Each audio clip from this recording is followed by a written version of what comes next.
നമസ്കാരം. പൂക്കോട് വെറ്ററിനറി സർവകലാശാല campus vice ചാൻസലറെ സസ്പെൻഡ് ചെയ്ത് ഗവർണർ ആരിഫ് മുഹമ്മദ് ഖാൻ ഉന്നയിക്കുന്നത് കുടുംബം ഉയർത്തിയ ആരോപണങ്ങൾ സാധൂകരിക്കുന്ന വാദങ്ങളാണ്. വിസിയായ പ്രൊഫസർ MR ശശീന്ദ്രനാഥിനെതിരെയാണ് ഗവർണർ ആരിഫ് മുഹമ്മദ് ഖാന്റെ നടപടി. ഇതു സംബന്ധിച്ച രാജ്ഭവൻ ഉത്തരവ് പുറപ്പെടുവിച്ചു. അതീവ ഗൗരവമായ ആരോപണങ്ങളാണ് SFIക്കെതിരെ ഗവർണർ ഉയർത്തുന്നത്. സംസ്ഥാന സർക്കാരിനെ അക്ഷരാർത്ഥത്തിൽ വെട്ടിലാക്കുന്നതാണ് ഗവർണറുടെ നടപടി. ലോക്സഭാ തെരഞ്ഞെടുപ്പ് അടുത്ത കാലത്ത് ഈ വിഷയത്തിൽ ജനവികാരം മാനിക്കാതെ പ്രതികരിക്കാൻ സർക്കാരിനോ CPMനോ പരസ്യമായി കഴിയില്ല. ഇത് മനസ്സിലാക്കിയാണ് രാജ്ഭവന്റെ ഇടപെടൽ. സർവകലാശാല ക്യാമ്പസിൽ SFI നേതാക്കൾ ഉൾപ്പെടെയുള്ളവരുടെ ആൾക്കൂട്ട വിചാരണയ്ക്കും ക്രൂരമർദ്ദനത്തിനും ഇരയായ 2ാം വർഷ ബിരുദ വിദ്യാർത്ഥി സിദ്ധാർത്ഥിനെ തൂങ്ങി മരിച്ച നിലയിൽ കണ്ടെത്തിയ സംഭവത്തിലായിരുന്നു നടപടി. എന്നാൽ ഇതൊരു തൂങ്ങി മരണമല്ലെന്നും കൊലപാതകമാണെന്നും ഗവർണറും പറയുന്നു. സിദ്ധാർത്ഥൻ നേരിട്ട അതിക്രമം തടയുന്നതിൽ സർവകലാശാല വിസിക്ക് വൻ വീഴ്ചയുണ്ടായതായി ഗവർണർ ചൂണ്ടിക്കാട്ടി. ഈ സാഹചര്യത്തിലാണ് സസ്പെൻഷൻ. സംഭവത്തിൽ ജുഡീഷ്യൽ അന്വേഷണം ആവശ്യപ്പെട്ട ഗവർണർ ഹൈക്കോടതിക്ക് കത്ത് നൽകി. അന്വേഷണത്തിന് ജഡ്ജിയുടെ സേവനം ആവശ്യപ്പെട്ടാണ് കത്ത് നൽകിയത്.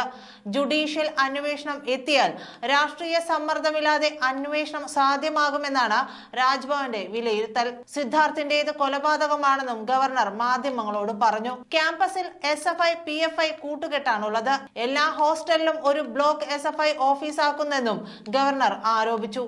സർക്കാർ നടപടി എടുക്കാതിരിക്കെയാണ് ഗവർണറുടെ ഇടപെടലുണ്ടായിരിക്കുന്നത്.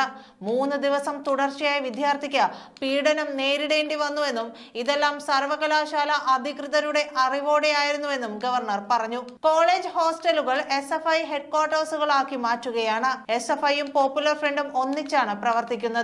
അത്തരത്തിലുള്ള റിപ്പോർട്ടുകൾ തനിക്ക് ലഭിച്ചിട്ടുണ്ടെന്നും ഗവർണർ പറഞ്ഞു. സിദ്ധാർത്ഥിന് 3 ദിവസത്തോളം വെള്ളമോ ഭക്ഷണമോ പോലും ലഭിച്ചിരുന്നില്ലെന്നും തിരുവനന്തപുരം വിമാനത്താവളത്തിൽ മാധ്യമങ്ങളെ കണ്ടപ്പോൾ ഗവർണർ വിശദീകരിച്ചു. സിദ്ധാർത്ഥന്റെ മരണത്തിൽ ജുഡീഷ്യൽ അന്വേഷണം ആവശ്യപ്പെട്ട ഹൈക്കോടതിക്ക് കത്ത് നൽകിയതായി ഗവർണർ വ്യക്തമാക്കി. അന്വേഷണത്തിന് ജഡ്ജിയുടെ സേവനം ആവശ്യപ്പെട്ടാണ് കത്ത് നൽകിയത്. ഹൈക്കോടതിയുടെ മറുപടിയുടെ അടിസ്ഥാനത്തിൽ ജുഡീഷ്യൽ അന്വേഷണത്തിനായി കമ്മിറ്റിയെ നിയോഗിക്കുമെന്നും ഗവർണർ അറിയിച്ചു. സംഭവത്തിൽ ഗുരുതര വീഴ്ച സംഭവിച്ചത് സർവകലാശാല അധികൃതരുടെ ഭാഗത്തു നിന്നാണ്. മരിച്ച ശേഷം ഒരു ചാൻസലർ കൂടിയായ തനിക്ക് റിപ്പോർട്ട് നൽകാൻ പോലും സർവകലാശാല തയ്യാറായില്ല. ഇന്നലെ മാത്രമാണ് റിപ്പോർട്ട് ലഭിച്ചതെന്നും ഗവർണർ ആരോപിച്ചു. ഇത് റാഗിംഗ് അല്ല, ഇത് കൊലപാതകമാണ്. പോസ്റ്റ്മോർട്ടം റിപ്പോർട്ടിൽ നിന്ന് ഇക്കാര്യം വ്യക്തമാണ്. ഭക്ഷണമൊന്നും കഴിക്കാതെ സിദ്ധാർത്ഥിന്റെ വയർ ഒഴിഞ്ഞ നിലയിലായിരുന്നു. സിദ്ധാർത്ഥിനെ ഭക്ഷണം കഴിക്കാനോ വെള്ളം കുടിക്കാനോ അവർ അനുവദിച്ചില്ല. 24 മണിക്കൂറിലധികം നേരമാണ് ഇത്തരത്തിൽ ഭക്ഷണം നിഷേധിച്ചത്. ഇത് എങ്ങനെയാണ് ക്യാമ്പസിൽ സംഭവിക്കുന്നതെന്നും ഗവർണർ ചോദിച്ചു. സർവകലാശാല ക്യാമ്പസിൽ എങ്ങനെയാണ് ഇത്തരമൊരു കിരാത സംഭവം ഉണ്ടാകുന്നത്? സർവകലാശാല അധികൃതർ ആരും ഇത് ശ്രദ്ധിക്കുക പോലും ചെയ്തില്ല. ഇതിൽ ദുരൂഹതയുണ്ട്. എല്ലാ സർവകലാശാലയിലും ഒരു ഹോസ്റ്റൽ SFI അവരുടെ ഹെഡ്ക്വാർട്ടേഴ്സ് ആക്കി മാറ്റിയിരിക്കുകയാണ്. ക്യാമ്പസുകളിൽ SFI PFI കൂട്ടുകെട്ടുണ്ട്. താൻ ഇതിനു മുൻപും ഇത് പറഞ്ഞിട്ടുണ്ട്. പൂക്കോട് വെറ്ററിനറി സർവകലാശാല ക്യാമ്പസിലും ഈ കൂട്ടുകെട്ട് ഉള്ളതായും ഗവർണർ ആരോപിച്ചു. സംഭവത്തിൽ പോലീസുകാരെ മുഴുവനായി കുറ്റം പറയുന്നില്ല.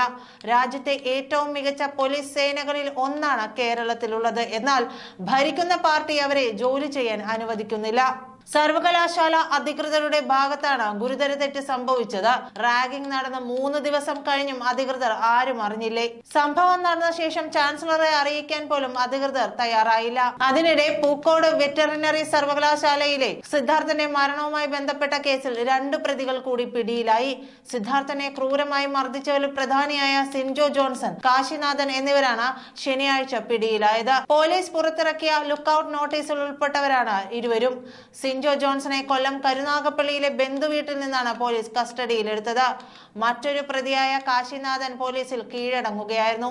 സിദ്ധാർത്ഥനെ ആൾക്കൂട്ട വിചാരണ ചെയ്തതിലും 3 ദിവസം ക്രൂരമായി മർദ്ദിച്ചതിലും പ്രധാനിയായിരുന്നു സിൻജോ ജോൺസൺ. സിൻജോയാണ് സിദ്ധാർത്ഥനെ ഏറ്റവും കൂടുതൽ മർദ്ദിച്ചതെന്ന് സിദ്ധാർത്ഥന്റെ കുടുംബവും പരാതിയിൽ ഉന്നയിച്ചിരുന്നു. സംഭവം പുറത്തു പറഞ്ഞാൽ തല പോകുമെന്ന ഹോസ്റ്റലിലെ മറ്റ് അന്തേവാസികളെ ഭീഷണിപ്പെടുത്തിയതും സിൻജോയായിരുന്നു. സിദ്ധാർത്ഥന്റെ മരണവുമായി ബന്ധപ്പെട്ട കേസിൽ ഇതുവരെ 13 പ്രതികളാണ് പിടിയിലായത്. കേസിലാകെ 18 പ്രതികളാണുള്ളത്. ഇനി 5 പേർ കൂടി പിടിയിലാകാനുണ്ട്. കേസിൽ ഉൾപ്പെട്ട SFI unit secretary Amal Izhan, college union president Arun തുടങ്ങിയവർ കഴിഞ്ഞ ദിവസം പോലീസിൽ കീഴടങ്ങിയിരുന്നു.